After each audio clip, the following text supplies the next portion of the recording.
Mina loved to study. She enjoyed going to school. But one day, when she was 16, her father married her off to a man he chose. Mina then had to drop out of school. Now, as a full-time mother, Mina has to take care of her family all by herself. She works in the field and takes care of livestock. She sells vegetables at the market and often gets harassed by men. But no matter how much money she earns, there's none left over for her own use. Mina's husband is well known as a kind, hard-working man, but at home he becomes violent towards her. She falls pregnant with her 5th child, but that does not stop her husband's violence. Mina can't take it any longer and turns to her relatives for help. Sadly, no one helps her. One day, Mina has a major injury and is taken to a hospital. Mina takes the plunge and tells everything to a nurse. The nurse then reports her case to the police. But again, no one is able to help.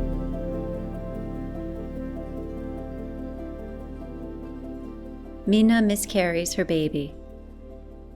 Now she is constantly unwell and depressed.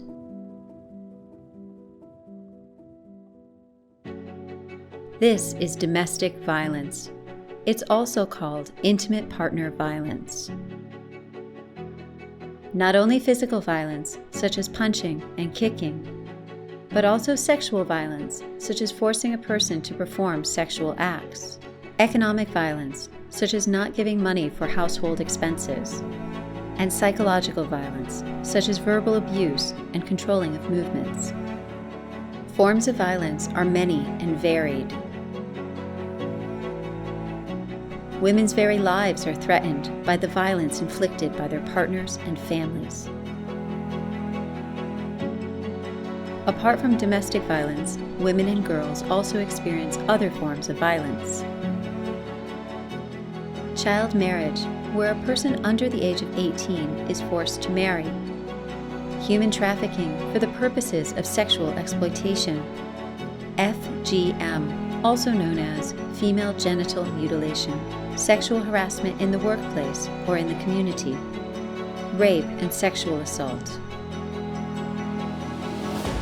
Online sexual abuse and harassment are also on the rise. This kind of violence tends to increase in times of social turmoil and economic hardship. This is gender-based violence. In many male-dominated societies, violence is used as means of controlling women, as punishment for failing to conform to the roles and norms expected of them. They are traded as commodities by their families and communities. Many women and their children who experience violence suffer long-term psychological and physical damage. Children growing up in an abusive household may face developmental problems. Annually, the global economic loss due to gender-based violence is estimated to be equivalent to $1.5 trillion US. If society recognized gender-based violence as a crime,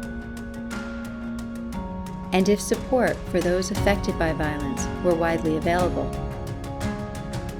if survivors were supported with recovery, rehabilitation, and empowerment, and given opportunities to reintegrate into society, and if perpetrators of violence were properly punished, and given access to education for rehabilitation, then we could create a society where all Minas around the world can live safely and in peace.